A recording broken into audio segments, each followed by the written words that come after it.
পাকিস্তানকে সন্ত্রাসের মদতদাতা হিসেবে চিহ্নিত করতে মার্কিন কংগ্রেসে বিল উত্থাপন। কাশ্মীরে সন্দেহভাজন জঙ্গিদের সঙ্গে নিরাপত্তা বাহিনীর সংঘর্ষে নিহত 11। ইসরায়েলের ফিলিস্তিনি ভূখণ্ড দখল করে রাখার অধিকার নেই, সাধারণ পরিষদের অধিবেশনে ওবামা। মানবাধিকার প্রতিষ্ঠায় সবাইকে এগিয়ে আসার আহ্বান। মিয়ানমারে শরণার্থী সংকটের স্থায়ী সমাধান চায় বাংলাদেশ। নিউ ইয়র্কে বারাক ওবামা শরণার্থী বিষয়ক সম্মেলনে শেখ হাসিনা। উদ্বাস্তুদের মানবিক জীবন ফিরিয়ে দেওয়ার আহ্বান। এবং যুক্তরাষ্ট্রের নর্থ ক্যারোলাইনায় পুলিশের গুলিতে মার্কিন কৃষ্ণাঙ্গ নিহতের প্রতিবাদে বিক্ষোভ। নিরাপত্তা বাহিনীর সঙ্গে সংঘর্ষে বেশ কয়েকজন আহত।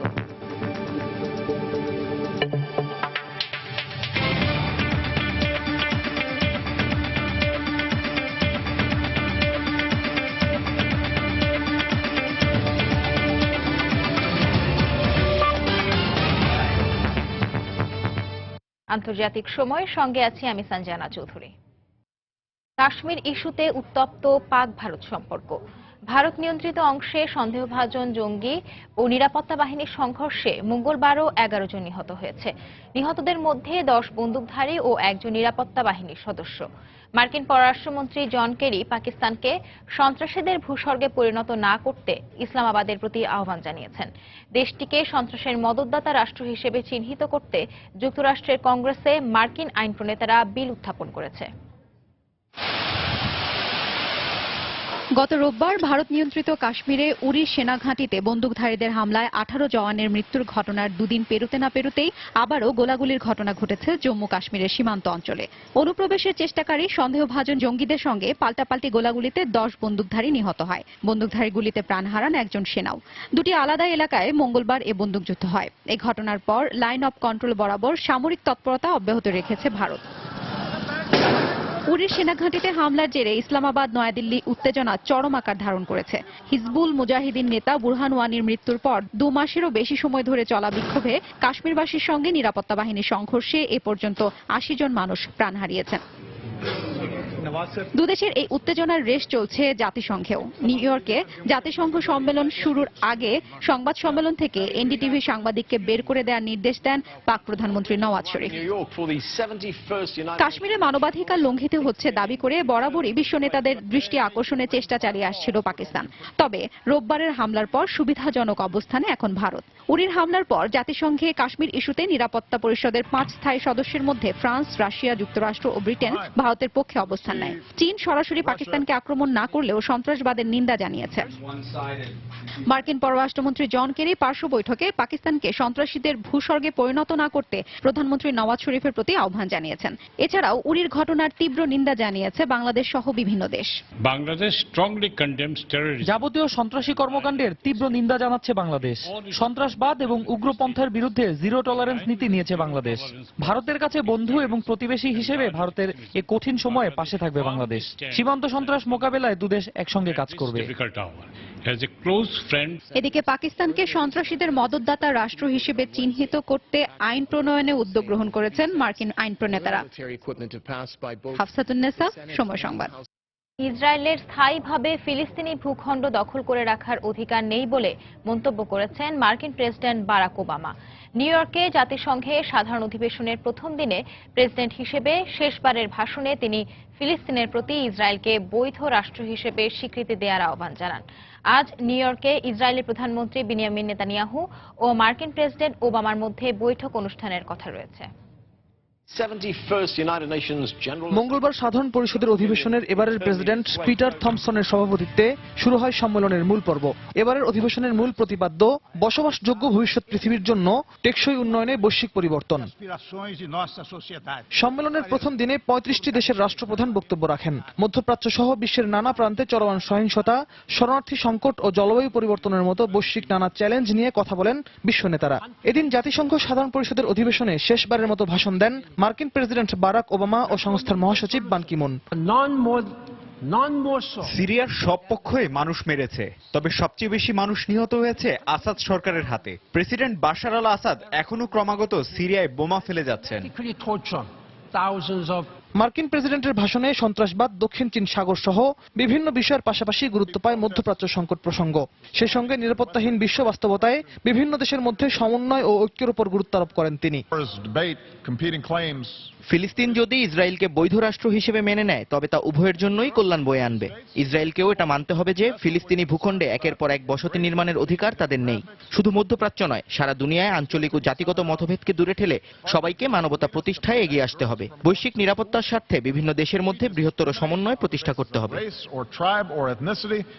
জাতিসংঘ সাধারণ পরিষদের অধিবেশনে যোগ দিতে মঙ্গলবার নিউ ইয়র্কে পৌঁছান ইসরায়েলি প্রধানমন্ত্রী বিনয়ামিন নেতানিয়াহু। পূর্ব নির্ধারিত সময়সূচি অনুযায়ী বুধবার মার্কিন প্রেসিডেন্টের সঙ্গে তার বৈঠকের কথা রয়েছে। এ বৈঠকে আরব ভূখণ্ডে ইসরায়েলের বসতি নির্মাণ কর্মসূচি নিয়ে ওবামা তার উদ্বেগের কথা তুলে ধরবেন বলে জানায় হোয়াইট হাউস। এদিকে অধিবেশনের উদ্বোধনী দিনের বক্তৃতায় তুর্কি প্রেসিডেন্ট রিসেপ তাইপ এরদোয়ান তুরস্কে অভ্যুত্থান চেষ্টায় অভিযুক্ত যুক্তরাষ্ট্র প্রবাসী তুরস্কের ধর্মীয় নেতা ফেতুল্লাহ গুলেনের বিরুদ্ধে ব্যবস্থা নিতে বিশ্ব সম্প্রদায়ের প্রতি আহ্বান জানান। অভিবাসী সংকট মোকাবিলায় তুরস্ক ইইউ চুক্তির শর্ত ইউরোপীয় ইউনিয়ন রক্ষা করেনি বলেও অভিযোগ করেন এরদোয়ান। একই দিন ভাষণ রাখেন ফরাসি প্রেসিডেন্ট ফ্রাঁসোয়া ওলাদ। তিনি জাতিসংঘ সদস্য রাষ্ট্রগুলোকে প্যারিস জলবায়ু চুক্তি অনুমোদনের আহ্বান জানানোর পাশাপাশি আফ্রিকার উন্নয়ন ও সিরিয়া সংঘাত বন্ধে আন্তর্জাতিক সম্প্রদায়ের সমর্থন চান। ব্রিটিশ প্রধানমন্ত্রী থেরেসা মের বক্তব্যে গুরুত্ব পায় ব্রেক্সিট পরবর্তী পরিস্থিতি। ব্রিটেন ইইউ থেকে আনুষ্ঠানিকভাবে বের হয়ে যাওয়ার পরও জোটের সদস্য রাষ্ট্রগুলোর সঙ্গে সহযোগিতার ভিত্তিতে কাজ করে যাওয়ার প্রত্যয় ব্যক্ত করেন তিনি। নিউ ইয়র্কে 20 সেপ্টেম্বর শুরু হওয়া জাতিসংঘ সাধারণ পরিষদের অধিবেশন চলবে আগামী 26 সেপ্টেম্বর পর্যন্ত। রিয়াদুল ইসলাম, সময় সংবাদ। আন্তর্জাতিক সময় আরো দেখবেন। সিরিয়ায় ত্রাণবহরে হামলার জন্য রাশিয়াকে দায়ী করল যুক্তরাষ্ট্র। বিদ্রোহীদের বিরুদ্ধে হামলার পাল্টা অভিযোগ মস্কোর। ত্রাণ সরবরাহ বন্ধ ঘোষণা জাতিসংঘের।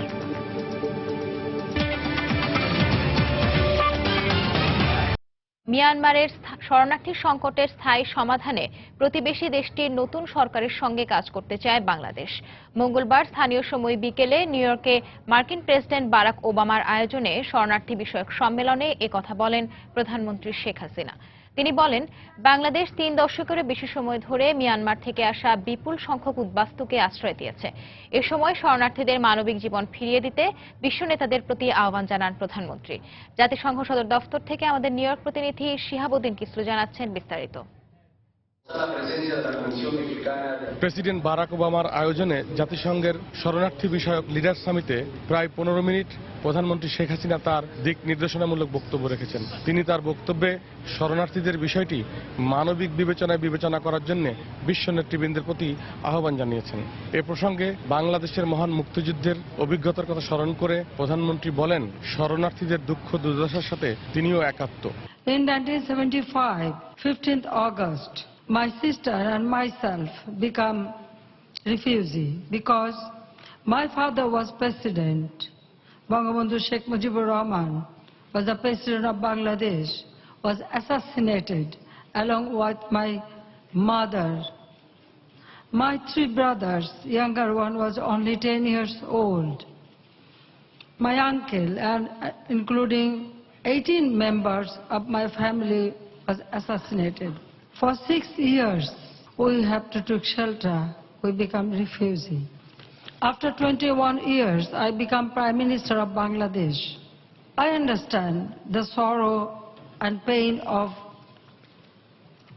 those who become refugee. I urge our other international partners to remain engaged to solve this problem so that these people can go back to their country.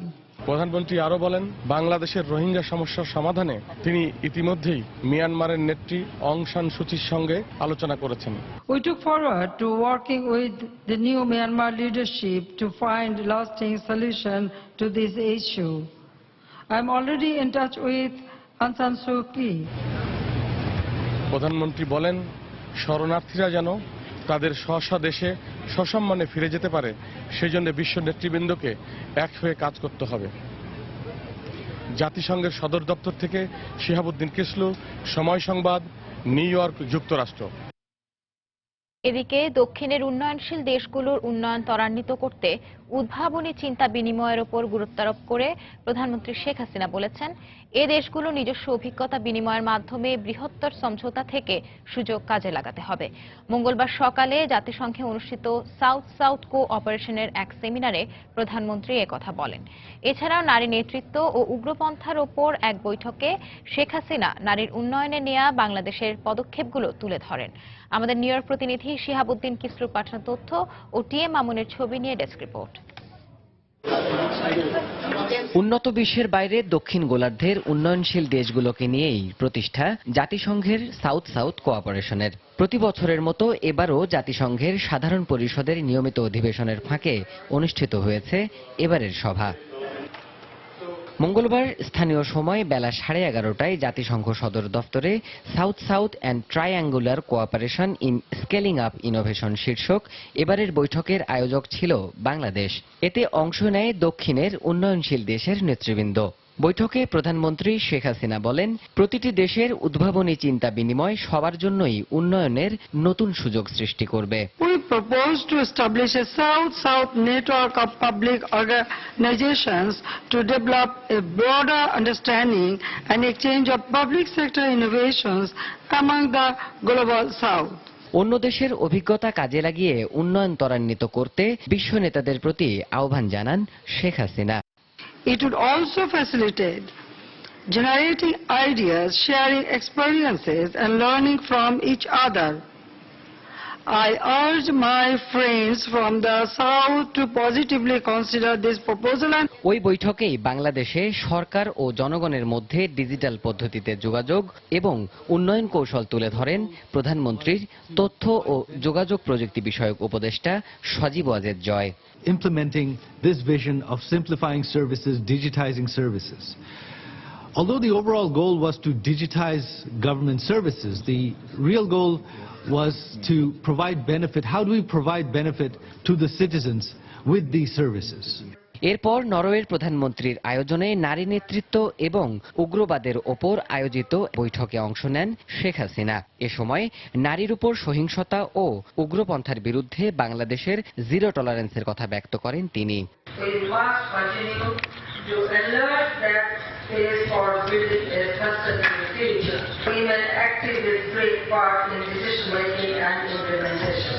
এর আগে জাতিসংঘের অধিবেশনে যোগ দেওয়ার আগে হোটেল ওয়ালডর্ফ অ্যাস্টোরিয়াতে শেখ হাসিনার সঙ্গে সৌজন্য সাক্ষাৎ করেন বিশ্বব্যাংকের প্রেসিডেন্ট ডক্টর জং ইয়ং কিম।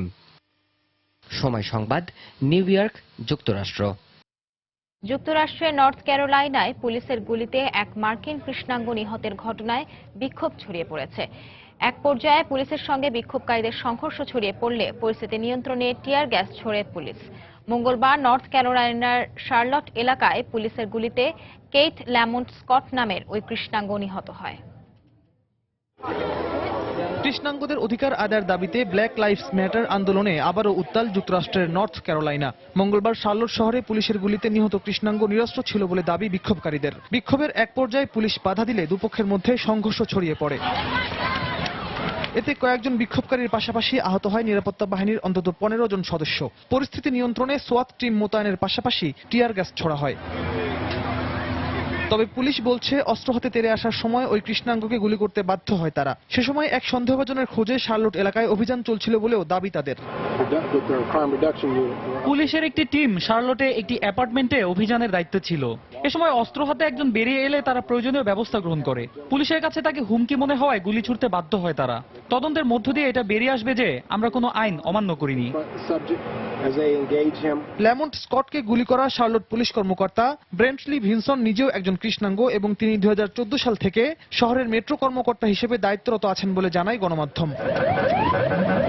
এদিকে ওকলাহোমা অঙ্গরাজ্যের তুলসা শহরে আরেকজন নিরস্ত্র কৃষ্ণাঙ্গের গুলিতে নিহত হওয়ার ভিডিও প্রকাশ করেছে স্থানীয় পুলিশ। গত শুক্রবার 40 বছর বয়সী টেরেন্স ক্র্যাচার বেট্টি শেলবি নামের এক শ্বেতাঙ্গ পুলিশ কর্মকর্তার গুলিতে নিহত হন। ক্র্যাচারের পরিবারের দাবি তার গাড়িটি নষ্ট হয়ে যাওয়ায় সাহায্যের অপেক্ষায় রাস্তায় দাঁড়ানো ছিলেন তিনি। তবে পুলিশের দাবি তার গতিবিধি সন্দেহজনক মনে হচ্ছিল। এরই মধ্যে ঘটনার তদন্ত শুরু হয়েছে বলে জানিয়েছে বিচার বিভাগ। পুলিশ চাইলে সহজেই এই দুর্ঘটনা এড়াতে পারত বলে মনে করেন আইনজীবীরা।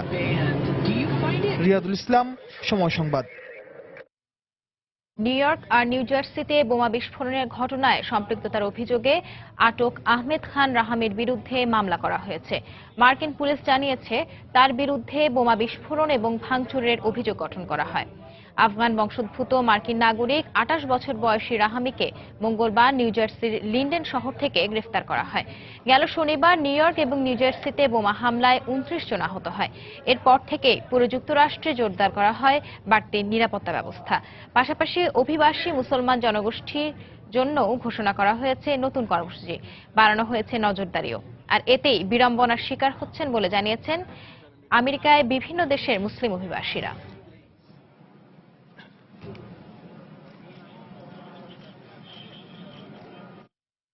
আন্তর্জাতিক সময়ে আরো যা দেখবেন, ভেঙে যাচ্ছে হলিউডের জনপ্রিয় জুটি অ্যাঞ্জেলিনা জোলি এবং ব্র্যাড পিটের সংসার, ভক্তদের মধ্যে হতাশা।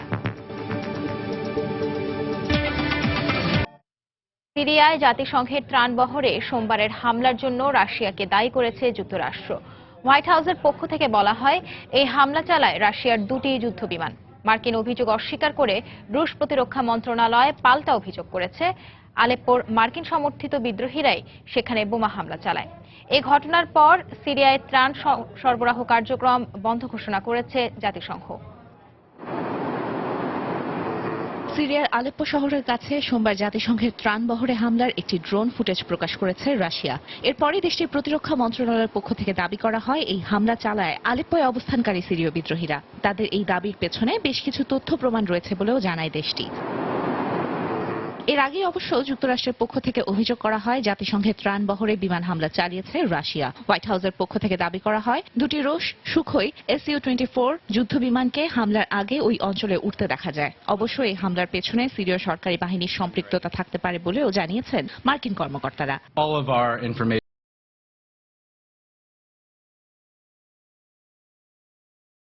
ছিল হয় এই হামলা রাশিয়া করেছে নয়তো সিরীয় সরকারি বাহিনী চালিয়েছে।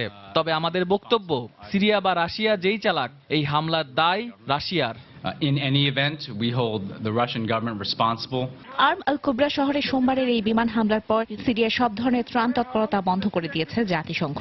সোমবারের সেই হামলায় ত্রাণ কর্মকর্তা ও ট্রাক ড্রাইভার সহ অন্তত 12 জন নিহত হন। 31টি ত্রাণবাহী ট্রাকের মধ্যে ধ্বংস হয় 18টি। ইরানের পক্ষ থেকে বলা হয়েছে এমন রক্তক্ষয় বন্ধ করতে হলে দীর্ঘমেয়াদে যুদ্ধবিরতির সিদ্ধান্ত নিতে হবে। যদিও এই হামলার জন্য কাউকে দোষারোপ করেনি জাতিসংঘ, তবে ত্রাণ কার্যক্রম পুনরায় শুরুর বিষয়ে আশাবাদ প্রকাশ করেছেন সংস্থাটির সিরিয়া বিষয়ক বিশেষ দূত স্টাফান দে মিস্তুরা। এদিকে জাতিসংঘ মহাসচিব বান কি মুন সাধারণ পরিষদের ভাষণে সিরিয়া সংকটের জন্য সরাসরি প্রেসিডেন্ট বাশার আল আসাদকে দায়ী করেন। তিনি বলেন নির্বিচারে বেসামরিক নাগরিকদের খুন করছে সিরীয় সরকার। এই ঘটনার পর সিরিয়ার পররাষ্ট্র মন্ত্রণালয়ের পক্ষ থেকে এক বিবৃতিতে বান কি মুনের বক্তব্যের কড়া সমালোচনা করা হয়। বলা হয় জাতিসংঘের কোনো উপদেশের প্রয়োজন নেই তাদের। এমনকি আন্তর্জাতিক বিভিন্ন সংকট নিরসনে জাতিসংঘকে পুরোপুরি ব্যর্থ বলেও মন্তব্য করা হয় বিবৃতিতে। তানজিম মুনিয়াত, সময় সংবাদ। লিবিয়ার মধ্যাঞ্চলে সামরিক বাহিনীর বিমান হামলায় অন্তত 9 জন নিহত হয়েছেন। এছাড়া আহত হয়েছেন আরও 20 জন। নিহতদের বেশিরভাগই বেসামরিক নাগরিক বলে জানা গেছে। গত বৃহস্পতিবার হুন শহরে হামলা চালানো হয় বলে জানিয়েছে প্রত্যক্ষদর্শীরা। যদিও দেশটি জাতিসংঘ সমর্থিত সরকার এই হামলা চালানোর বিষয়টি অস্বীকার করেছে। অন্যদিকে দেশটির পূর্বাঞ্চলের সরকার এই হামলার জন্য পশ্চিমাঞ্চলীয় সরকারকেই দায়ী করছে। পূর্বাঞ্চলের সরকারের এক মুখপাত্র জানান, মিশরাতা শহরের ওই যুদ্ধবিমানগুলো তাদের সেনাবাহিনীর একটি ইউনিটকে লক্ষ্য করে বিমান হামলা চালাতে গিয়ে বেসামরিক নাগরিকদের ওপর হামলা চালায়। যদিও কেবলমাত্র উপকূলীয় এলাকাতেই নিয়মিত অভিযানের অংশ হিসেবে এই হামলা চালানো হয় বলে মিশরাতার লিবীয় বিমান বাহিনীর পক্ষ থেকে জানানো হয়।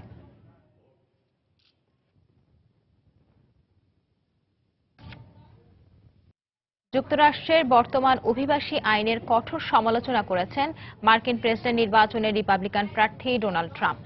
একই সঙ্গে দেশটির সাম্প্রতিক বেশ কয়েকটি সন্ত্রাসী হামলার পর কঠোর অভিবাসী আইনের প্রয়োজনীয়তার কথা উল্লেখ করেন তিনি। ট্রাম্প প্রেসিডেন্ট হলে যুক্তরাষ্ট্রকে তিনি আরো অনেক পেছনে নিয়ে যাবেন বলে মন্তব্য করেছেন ডেমোক্র্যাট প্রেসিডেন্ট পদপ্রার্থী হিলারি ক্লিন্টন। এদিকে আসন্ন মার্কিন প্রেসিডেন্ট নির্বাচনে ডেমোক্র্যাট পদপ্রার্থী হিলারি ক্লিন্টনকে ভোট দেবেন বলে জানিয়েছেন সাবেক রিপাবলিকান মার্কিন প্রেসিডেন্ট জর্জ বুশ সিনিয়র। মার্কিন প্রেসিডেন্ট নির্বাচনের তারিখ যতই এগিয়ে আসছে ততই নিজেদেরকে যোগ্য প্রমাণে ব্যস্ত হয়ে পড়ছেন দুই প্রেসিডেন্ট প্রার্থী। দেশের গুরুত্বপূর্ণ সংকট ও সমস্যা চিহ্নিত করার পাশাপাশি তা সমাধানে নানা প্রতিশ্রুতিও দিচ্ছেন তারা। এ অবস্থায় মঙ্গলবার নর্থ ক্যারোলাইনার হাই পয়েন্টে এক নির্বাচনী প্রচারণা সভায় ক্ষমতাসীন ডেমোক্রেটিক সরকারের অভিবাসন নীতির আবারও তীব্র সমালোচনা করলেন রিপাবলিকান প্রেসিডেন্ট প্রার্থী ডোনাল্ড ট্রাম্প। একই সঙ্গে তিনি জানালেন, যুক্তরাষ্ট্রে সাম্প্রতিক বেশ কয়েকটি সন্ত্রাসী হামলার ঘটনার পর এখন সময় এসেছে অভিবাসন আইনের আমূল পরিবর্তন এনে একে আরো কঠোর থেকে কঠোরতর করার। আমাদের বর্তমান অভিবাসন আইন এতটাই শিথিল যে এদেশে কারা আসছে, কি উদ্দেশ্যে আসছে, কাদেরকে সঙ্গে নিয়ে আসছে, তাদের পরিবারের অন্যান্য সদস্যরা কে কি করে কিছুই আমরা জানি না। 9/11-এর পর থেকে এদেশে আসা বহু অভিবাসী সন্ত্রাসী কার্যকলাপের সঙ্গে জড়িয়ে পড়েছেন। এই অবস্থায় গত সপ্তাহে 858 জনকে ওবামা প্রশাসন নাকি ভুল করে নাগরিকত্ব প্রদান করেছে, যাদেরকে অনুপ্রবেশের দায়ে অনেক আগেই এদেশ থেকে বের করে দেওয়ার কথা ছিল। এছাড়াও সিরীয় শরণার্থীদেরকে যুক্তরাষ্ট্রে আশ্রয় দেওয়ার আগে আরো বেশি করে যাচাই বাছাই করতে বর্তমান সরকারের প্রতি আহ্বানও জানান তিনি। একদিকে ট্রাম্প যখন মার্কিনীদের স্বার্থে অভিবাসন আইনে পরিবর্তন আনার কথা বলছেন, ঠিক তখনই আরেক প্রেসিডেন্ট প্রার্থী ডেমোক্র্যাট দলের হিলারি ক্লিন্টন যুক্তরাষ্ট্রের স্বার্থেই ট্রাম্পকে ভোট না দিতে আহ্বান জানালেন মার্কিনীদের প্রতি। একই সঙ্গে ট্রাম্পকে একজন মস্তিষ্ক বিকৃত প্রেসিডেন্ট প্রার্থী হিসেবে উল্লেখ করে তিনি ক্ষমতায় আসলে যুক্তরাষ্ট্র পেছন দিকে চলা শুরু করবে বলেও জানান তিনি। সম্প্রতি নিউমোনিয়া থেকে আরোগ্য লাভ করা হিলারি মঙ্গলবার ওয়াশিংটন ডিসিতে কংগ্রেশনাল ব্ল্যাক ককাস ফাউন্ডেশনের অ্যাওয়ার্ড প্রদান অনুষ্ঠানে বক্তব্য রাখতে গিয়ে এ কথা বলেন। আমাদের দরকার সমস্যার সমাধান, অহেতুক সমালোচনা বা অপমান নয়। প্রেসিডেন্ট বারাক ওবামা তার অসামান্য প্রশাসনিক দক্ষতায় দেশকে যেখানে রেখে যাচ্ছেন তা কোনোভাবেই ট্রাম্পের হাতে তুলে দেওয়া যাবে না। ট্রাম্পকে ঠেকাতে আমাদের সবাইকে একত্রিত হতে হবে। এদিকে আসন্ন মার্কিন প্রেসিডেন্ট নির্বাচনে সাবেক মার্কিন president George Bush senior Democratic প্রার্থী হিলারি ক্লিন্টনকে ভোট দেবেন বলে তার একটি নির্ভরযোগ্য সূত্রের বরাত দিয়ে জানিয়েছে আন্তর্জাতিক গণমাধ্যম। যদিও তার দফতর থেকে এ বিষয়ে নিশ্চিত করে কিছু জানানো হয়নি। এবারের নির্বাচনে রিপাবলিকান প্রেসিডেন্ট প্রার্থী ডোনাল্ড ট্রাম্পকে সমর্থন দেননি সাবেক এই মার্কিন প্রেসিডেন্ট। অন্যয় কর্মকার, সময় সংবাদ। উত্তর কোরিয়ার পরমাণু অস্ত্র পরীক্ষার পর দ্বিতীয়বারের মতো মার্কিন পরমাণু অস্ত্রবাহী যুদ্ধবিমান উড়ে গেল দেশটির সীমান্ত ঘেঁষে। বুধবার সকালে গুয়াম বিমান ঘাঁটি থেকে যুক্তরাষ্ট্রের দুটি B-1B ল্যান্সার যুদ্ধবিমান দক্ষিণ কোরিয়ার ওপর দিয়ে উড়ে যায়। তাদের মধ্যে একটি বিমান রাজধানী সিউল থেকে 40 কিলোমিটার দক্ষিণে একটি বিমান ঘাঁটিতে অবতরণের পর কিছুক্ষণ অবস্থান করে আবার ফিরে যায়। উত্তর কোরিয়ার পরমাণু হামলার হুমকির প্রেক্ষিতে মিত্র দেশগুলোর নিরাপত্তা শঙ্কা দূর করতে এই পরমাণু অস্ত্রবাহী বিমান পাঠানো হয় বলে জানিয়েছে যুক্তরাষ্ট্রের প্রতিরক্ষা বিভাগ। এর আগে সেপ্টেম্বরের 13 তারিখে পরমাণু অস্ত্রবাহী দুটি মার্কিন যুদ্ধবিমান উত্তর কোরিয়ার সীমান্ত ঘেঁষে উড়ে যায়। Transatlantic trade investment partnership TTIPর বিরুদ্ধে বেলজিয়ামের রাজধানী ব্রাসেলসে বিক্ষোভ করেছে কয়েক হাজার মানুষ। মঙ্গলবার বেশ কয়েকটি শ্রমিক ইউনিয়ন ও পরিবেশবাদী সংগঠনের আয়োজনে প্রায় 15,000 মানুষ এই বিক্ষোভে অংশ নেয়। এ সময় বিক্ষোভকারীরা বিভিন্ন ধরনের ব্যানার ও প্ল্যাকার্ড হাতে নিয়ে TTIP ট্রেড এগ্রিমেন্টের বিরুদ্ধে স্লোগান দেয়। তাদের দাবি, এই চুক্তিগুলোর কারণে স্থানীয় কৃষকের অধিকার ক্ষুণ্ণ হবে। এছাড়াও এর ফলে পরিবেশের ক্ষতিকর উপাদানের ব্যবহার বৃদ্ধি পাবে বলেও আশঙ্কা করেন পরিবেশবাদীরা। বিক্ষোভ চলাকালে প্রায় 6,000 বিক্ষোভকারীকে আটক করে পুলিশ। এদিকে গত 3 দিন ধরে জার্মানির বিভিন্ন শহরে TTIPর বিরুদ্ধে কয়েক হাজার মানুষ বিক্ষোভ করেছে বলে জানায় দেশটির গণমাধ্যম। গ্রিসের লেসবস দ্বীপে মরিয়া শরণার্থী শিবিরে সোমবারের অগ্নিকাণ্ডে ক্যাম্পটির 60% পুড়ে গেছে বলে জানিয়েছে পুলিশ। আগুন নেভানোর পর আবর্জনা পরিষ্কারের কাজ করছে কর্তৃপক্ষ। 3 থেকে 4 হাজার শরণার্থী মরিয়া শিবিরে ছেড়ে আশেপাশের খোলা মাঠে অবস্থান নিয়েছে। তাদের পুনর্বাসনে দ্বীপটিতে একটি জাহাজ পাঠিয়েছে গ্রিক কর্তৃপক্ষ। আরও একটি জাহাজ রওনা দেবার কথা রয়েছে। অগ্নিকাণ্ডের কারণ এখনো জানা যায়নি।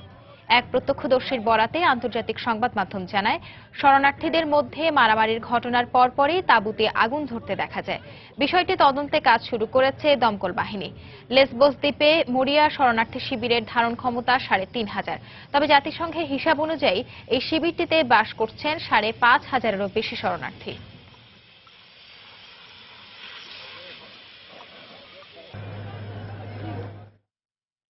পূর্ব ঘোষণা ছাড়া ও বিনা পরোয়ানায় পুলিশি তল্লাশির ক্ষমতা দেওয়া মিয়ানমারের বিতর্কিত আইন মধ্যরাতের পরিদর্শন আংশিক বাতিল করেছে দেশটির পার্লামেন্ট। মঙ্গলবার আইনটি বাতিলের পক্ষে ভোট দেন অং সান সু চি দলের সংসদ সদস্যরা। যদিও এর বিরোধিতা করেছে পার্লামেন্টে থাকা সেনাবাহিনীর প্রতিনিধিরা। ওই আইনের অধীনে বিভিন্ন পাড়া ও মহল্লার বাসিন্দাদের রাতে বাসায় আসা অতিথিদের তালিকা দিয়ে আসতে হতো পুলিশকে। এই আইন জারি করেছিল মিয়ানমারের সামরিক জান্তা সরকার। এই আইনটির অপব্যবহার করে সরকারি কর্মকর্তারা সাধারণ মানুষকে হয়রানি করে আসছিল বলে অভিযোগ করে গণতন্ত্রপন্থীরা। গেল মাসে আইনটি বাতিলের দাবি জানায় দেশটির অর্ধ শতাধিক সামাজিক সংগঠন। တပ်မတော်သားကိုယ်စားလှယ်ဗိုလ်မှူးမြင့်အောင်ကလူတအုပ်ကြီးအခန်း6ခန်းနဲ့ပုံမှန်15ခုပါရှိပြီးအမျိုးပရိမှာပါရှိတဲ့ပုံမှန်ခေါ်မှာညီ ব্রাজিলের তেল কোম্পানি পেট্রোবাস দুর্নীতি মামলায় বিচারের মুখোমুখি হতে যাচ্ছেন সাবেক প্রেসিডেন্ট লুলা ডি সিলভা।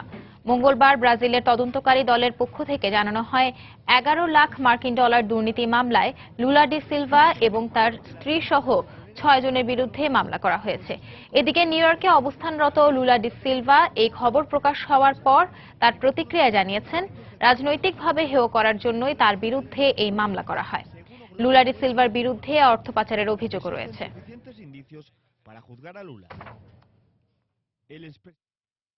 ভারী বৃষ্টিপাতের কারণে সৃষ্ট আকস্মিক বন্যা ও ভূমিধসে ইন্দোনেশিয়ায় 20 জনের মৃত্যু হয়েছে। এছাড়া শতাধিক মানুষের আহত হওয়ার খবর জানিয়েছে গণমাধ্যম। দেশটির সরকারি কর্তৃপক্ষ জানায়, ইন্দোনেশিয়ার পশ্চিমাঞ্চলীয় জাভা প্রদেশে এই ঘটনা ঘটে। কয়েকদিন ধরে চলা বৃষ্টিপাতের মাত্রা বৃদ্ধি পাওয়ার কারণে প্রদেশটির সিমানুক নদীর পানি হঠাৎ বৃদ্ধি পেয়ে এই হতাহতের ঘটনা ঘটে। এদিকে বন্যার্তদের উদ্ধারে হেলিকপ্টার ব্যবহার করা হয়েছে। বন্যা দুর্গত এলাকায় জরুরি ত্রাণ সরবরাহের ঘোষণা দিয়েছে দেশটির দুর্যোগ ব্যবস্থাপনা মন্ত্রণালয়।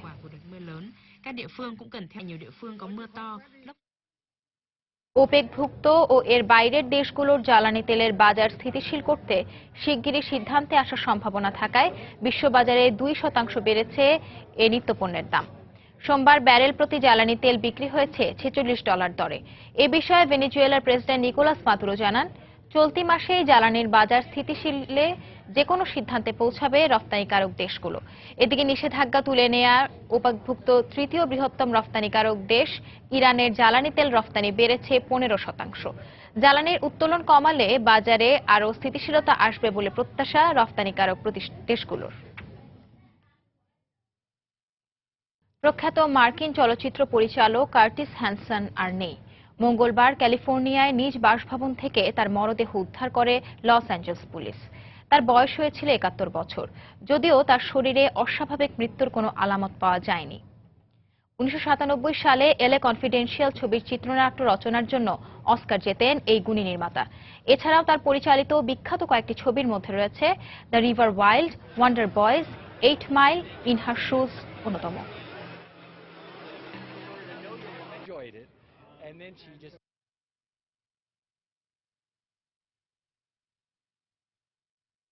ভেঙে গেল হলিউডের অন্যতম জনপ্রিয় জুটি অ্যাঞ্জেলিনা জোলি আর ব্র্যাড পিটের সংসার।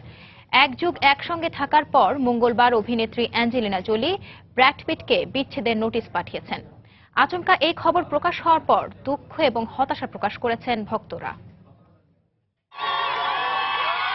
2005 সালে romantic thriller cinema Mr and Mrs Smith প্রকাশ হওয়ার পরই চারপাশে গুঞ্জন ওঠে মন দিয়ে আনার পর্বটা সেরে ফেলেছেন ব্র্যাড পিট আর অ্যাঞ্জেলিনা জোলি।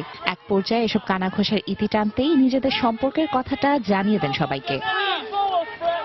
এরপর পাপারাজি আর সামাজিক যোগাযোগ মাধ্যমের গুণে তাদের ভালোবাসার খবর কেবল চারপাশে ছড়াতে থাকে। এই যুগল এক ছাদের নিচে থাকতে শুরু করেন দত্তক নেওয়া 3 সন্তান নিয়ে। এরপর তাদের ঘরে আসে আরো 3 সন্তান।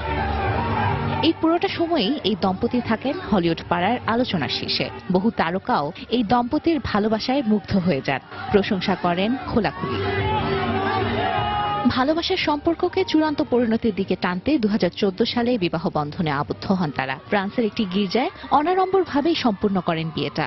এ সময় জোলি পিটের পাশে ছিলেন তাদের 6 সন্তান। সবকিছু ঠিকঠাক মতোই চলছিল। ব্র্যাড পিট ব্যস্ত ছিলেন অভিনয় আর নিজের প্রযোজনা সংস্থা প্ল্যান বি নিয়ে, আর জোলি বিভিন্ন জনসেবামূলক কাজে। বছরখানেক আগেই ক্যান্সারের শঙ্কায় স্তন অপসারণ করান জোলি। সে সময়ও স্ত্রীকে মানসিক শক্তি জুগিয়েছেন ব্র্যাড। তবে কিছুদিন হয় গুঞ্জন ওঠে, চির ধরেছে এই দম্পতির সংসার জীবনে। এই খবরের সত্যতা মিলল তখনই যখন জোলির আইনজীবী জানালেন বিচ্ছেদের নোটিশ দেয়া হয়েছে ব্র্যাড পিটকে। সিএনএন জানিয়েছে পরিবারের মঙ্গলের কথা বলে বিচ্ছেদ হতে চাইছেন জোলি, তবে 6 সন্তানকে নিজের কাছেই রাখতে চান তিনি। ব্র্যাড পিটের পক্ষ থেকে এখনো কোনো প্রতিক্রিয়া জানা যায়নি, তবে এই খবরে হতাশ বহু ব্র্যাঞ্জেলিনা ভক্ত। আমি আজ সকালেই এই খবর শুনলাম, খুব অবাক হয়েছি শুনে। আমি ভেবেছিলাম তারা সারা জীবন হয়তো একে অন্যের সঙ্গী হয়ে থাকবেন। আমি খুবই দুঃখ পেয়েছি। আমি চেয়েছিলাম তারা যেন সবসময় একসাথে থাকে। গেল বছর এই জুটির বাই দ্য সি সিনেমাটি মুক্তি পায়, যার কাহিনী ছিল এক দম্পতির বিচ্ছেদ হয়ে যাওয়া নিয়ে। এর মাত্র 1 বছর না গড়াতেই জোলি পিটের এক যুগের বাস্তব জীবনেও ছেদ ঘটতে যাচ্ছে। তানজিম মুনিয়াত, সময় সংবাদ। বেলজিয়ামের ব্রাসেলসের গ্র্যান্ড প্লেসে প্রতি বছরের মতো এবারও তৈরি করা হয়েছে ফুলের বিশাল কার্পেট। এ বছরের বিষয়বস্তু ছিল জাপান। 75 মিটার রাস্তার জুড়ে তৈরি কার্পেটটিতে ব্যবহার করা হয়েছে প্রায় 6 লাখ বিগোনিয়া ও ডালিয়া সহ বিভিন্ন ধরনের রং বেরঙের ফুল। চোখ জুড়ানো বিশাল এই চিত্রকর্মটি দেখে যে কেউ হয়তো ভাববে শিল্পীর তুলিতে রাস্তায় ফুটিয়ে তোলা হয়েছে কোনো আলপনা। না, এটি রঙে আঁকা কোনো শিল্পকর্ম নয়, ব্রাসেলসের গ্র্যান্ড প্লেসের সামনে ফুল দিয়ে তৈরি কার্পেট। ব্রাসেলস শহরের প্রাণকেন্দ্র সেন্ট্রাল স্কয়ার বা গ্র্যান্ড প্লেসে 1971 সালে প্রথম তৈরি করা হয়েছিল এ ফুলের কার্পেট। এরপর থেকে প্রতি 2 বছর অন্তর ফ্লাওয়ার কার্পেট দিয়ে সাজানো হয় সুবিশাল এই চত্বর। আকর্ষণীয় এই কার্পেটে শোভা পায় লাল, নীল, বেগুনি সহ নানা রঙের বাহারি ফুল। স্থানীয়দের পাশাপাশি এ ফুলের কার্পেটের সৌন্দর্য উপভোগ করতে জড়ো হয় শত শত পর্যটক। আমরা হিরোশিমা থেকে এসেছি। হিরোশিমার পিস পার্ক বেশ বিখ্যাত, কিন্তু সেখানে এত রঙিন আর বড় ফুল আমি কখনো দেখিনি।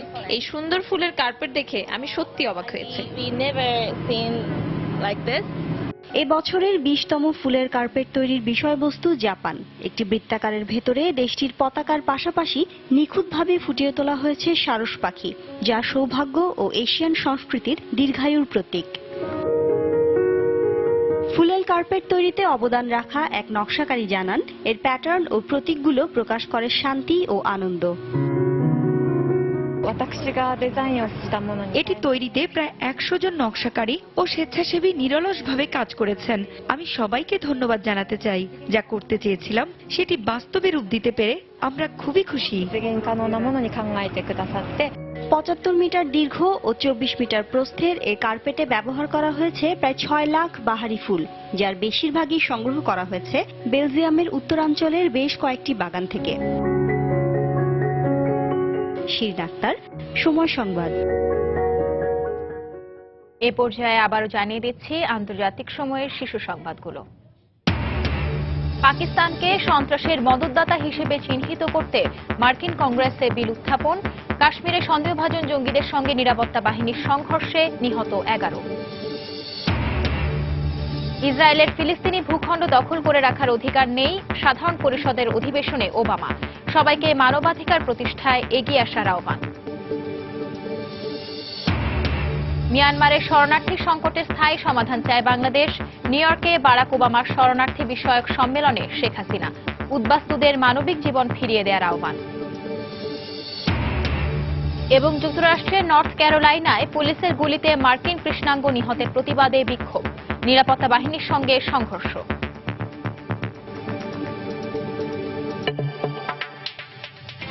এই ছিল আন্তর্জাতিক সময়। যে কোনো খবর পেতে ভিজিট করুন সময় নিউজ.tv আর সঙ্গেই থাকুন সময়।